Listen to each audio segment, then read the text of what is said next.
कधीच नाही चुकणार तुमचे फेवरेट टीव्ही शोज झी5 सोबत, तेही एकदम फ्री।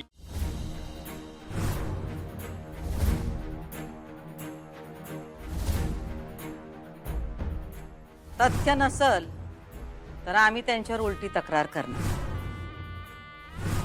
त्यांनी लई विषय हार्ड केलाय बरं का आई साहेब, ते सोडून देण्यासारखा विषय नाही, मी हे विसरू शकत नाही बघा।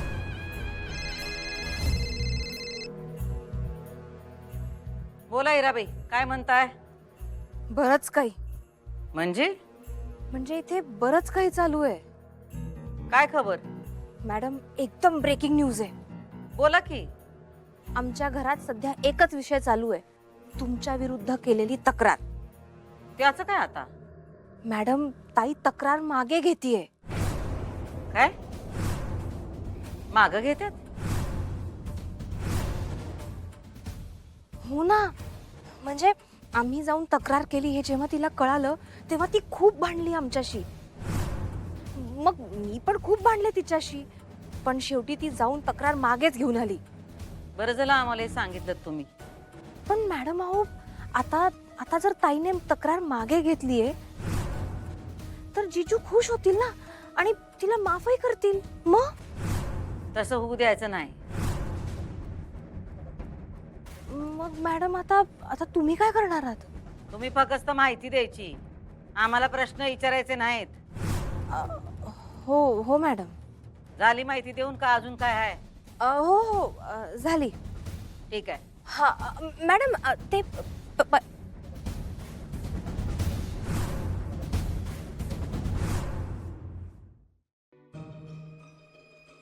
बाबा, तुम्ही झोपला नाहीत अजून? अहो, गोळ्या घेतल्यात ना, झोपा ना। त्या दोघे आल्याशिवाय मला झोप नाही येणार ग। बाबा, त्यांची वाट बघत बसू नका, तू झोपा आता। इरू, तुला झोप आली असेल तर तू झोप। काही गरज नाहीये बाबा, तुम्ही झोपा। एकतर ताई एवढं रात्रीची गेलीये, तिला साधा पेशन्स नाहीये सकाळपर्यंत। मी बसतो इथेच, तू नको चिडचिड करू। बाबा हो, माझी चिडचिड होतीये। एकतर मी माझे सगळे कामं सोडून इथे आलीये का, तर फक्त ताईला मेंटली आणि इमोशनली सपोर्ट व्हावा म्हणून। पण ताईला, तिला तर आपला कुठलाच सपोर्ट नकोय।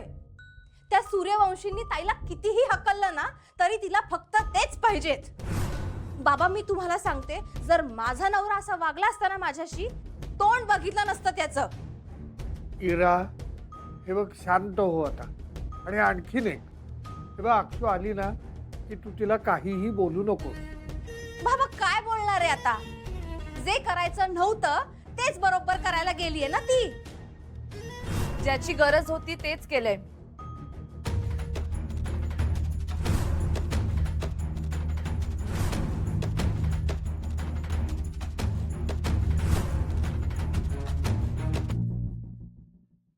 पण असं कसं शक्य आहे? मी वहिनींना विचारतो। ए बाबा ग बस, असलं काय करू नको। का नको भाऊजी? अहो, काय झालंय ते आपल्याला कळायला पाहिजे ना। नाही वहिनी, थांबा, फोन करू नका। पण का? नाही नको वहिनी, खरंच नको। माझ्या मनात एक धुसर आशा आहे की हे सगळं खोटं असेल, पण जर चुकून त्या होय म्हणल्या तर आमच्या आईसाहेब जे काय म्हणले होते ते सगळं खरं ठरेल। मला ते होऊ द्यायचं नाही। एक येडी आशा आहे माझ्या मनात, प्रेमाची शेवटची, ती मला मरू द्यायची नाही बघा बस। अहो, पण एक फोन करायला काय प्रॉब्लेम आहे? त्यात सांगतील ना आपल्याला काय खरंय काय खोटंय। भाऊजी, मी फोन करते। नाही नको नको नको, खरंच असलं काय करू नका वहिनी, ऐका माझं।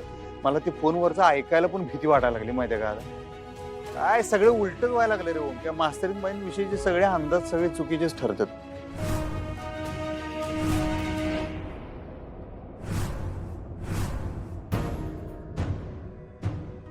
ताई, अगं मूर्ख आहेस का तू? काय गरज होती हे सगळं करायची? भास्कर, इरा, काय झालं अक्षरा? काय म्हणाले इन्स्पेक्टर साहेब? मी तक्रार मागे घेतली बाबा। वा वा वा वा वा, काय मोठी कामगिरी केली आहे ना। बापरे, आता तर ना हिचा सत्कारच केला पाहिजे। अभिनंदन अभिनंदन। इरा, काय हा बालिशपणा? बालिशपणा मी नाही करत आहे, ही करतीये। हिचं कसं झालंय माहितीये का? की ती लहान मुलं असतात ना, आधी भांडतात, मारतात एकमेकांना आणि मग घरी जाऊन तक्रार करतात.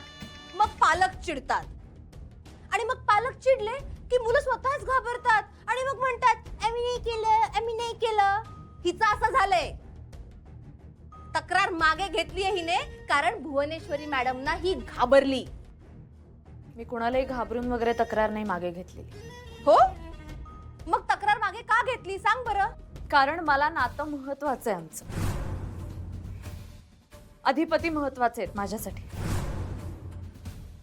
अक्षू, तक्रार मागे घेतलीस ना, तुला बरं वाटलं ना? माझं जाऊ दे बाबा, आता फक्त अधिपतींना कळू दे की मी तक्रार मागे घेतली. बस, मला बाकी काही नको. मी आता उद्याच जाणार आहे आणि त्यांना भेटणार आहे, त्यांच्याशी बोलणार आहे. मला ना आता हे सगळं मला असंही होते, सहन नाही होते मला. धन्य आहे या मुलीची. अरे ज्यांना हिची काडीभर सुद्धा काळजी नाहीये त्यांच्यासाठी ही रक्त आटवतीये. अहो असं कसं बोलताय भाऊजी? मलाही वाटत नाही तुझे अंदाज चुकले असतील. हो ना, मलाही नाही वाटत. अहो किती ओळखता तुम्ही एकमेकांना. आदर्श कपल आहात तुम्ही. कशाचं ढेकळ्याचा आदर्श कपल? आदर्श कपल असे राहते तुम्ही वेगवेगळे, एकमेकांविषयी तक्रारी करते तुम्ही जाऊन पोलीस स्टेशन मध्ये परस्पर. आदर्श बिदर्श काय नाही, सगळ्या बात आहेत सगळ्या. भाऊजी तुम्हाला एक सांगू का? तुम्ही दोघं एकमेकांना भेटत नाही, एकमेकांशी बोलत नाही ना, म्हणून सगळं कॉम्प्लिकेटेड झालंय. तुम्ही एकदा का भेटलात ना सगळं सॉल्व्ह होईल. अहो मला बी तसंच वाटलं होतं वहिनी. म्हणताना मी जाणार बी होतो त्यासनी भेटायला, पण त्याच्या आधी पोलिसांचाच फोन आला आम्हाला. त्यांनी तक्रार केली आमच्या विरोधात म्हणून सांगितलं आम्हाला. काय बोलणार आता, काय बोलायला ठेवलं नाही मास्तरीन बाईंनी शिल्लक. असं नाहीये भाऊजी. बाबा, तू सगळं सोड आणि आधी वहिनीला फोन कर. हो, मी त्यांना फोन करते आणि तुम्ही बोला. काय काय नको नको वहिनी, असं काय करू नका. थांबा भाऊजी थांबा. आता मलाही हे सहन होत नाही. तुम्ही एकदाचा फोन करा वहिनीने, त्यांच्याशी बोला आणि त्यांना घरी परत घेऊन जा. मी करतेच फोन. अहो नको ओंके, तू तर सांग. आता ही जाऊन अधिपती जिजूंना भेटेल आणि सांगेल सगळं की मी नाही केलं, हे सगळं माझ्या आई बाबांचे कांड आहेत. इरा, तोंड सांभाळून बोल. बघ तू आई, ती ना बरोबर असंच वागेल, अगदी सासूदासारखं की मी नाही हतली काही.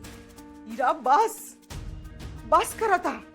अगं तुला कळत कसं नाहीये, या सगळ्याचा खापर ती तुमच्या डोक्यावर फोडणार आहे. अगं पण जे करायचं ते आपण केलं ना. तिने तक्रार केलेलीच नव्हती, तिला काही माहीतच नव्हतं. तिने सकाळची वाट कशासाठी बघायची? मी बोलतो अधिपतींची. अहो बाबा कशाला आता? अगं बोललं पाहिजे. हे बघ, तिचा फोन घेत नाहीयेत, माझा तरी घेतील ना. त्यांच्याशी बोलतो मी आणि सांगतो त्यांना सगळं की हे सगळं मीच केलंय. आहो, बाबा काय करताय? नका बोलू त्यांच्याशी. इरा, फोन दे. नाही, तुम्ही बोलू नका त्यांच्याशी. इरा, फोन दे. अहो अहो ऐका ना, नका बोलू अधिपतींना, नका सांगू हे सगळं. अगं असं कसं चालेल? तिने मला शपथ घातली आहे. तिचं असं म्हणणं आहे की आपल्यात जर वितुष्ट आलं तर त्याचा तिला जास्त त्रास होईल, म्हणून नका सांगू. अगं पण अहो ऐका ना, मी काय म्हणते, आता तिचा हा प्रॉब्लेम तिला सॉल्व्ह करू द्या. आपण नको जास्त मध्ये मध्ये करायला. झी5 ॲप डाउनलोड करा आणि पहा सर्व एपिसोड्स एकदम फ्री.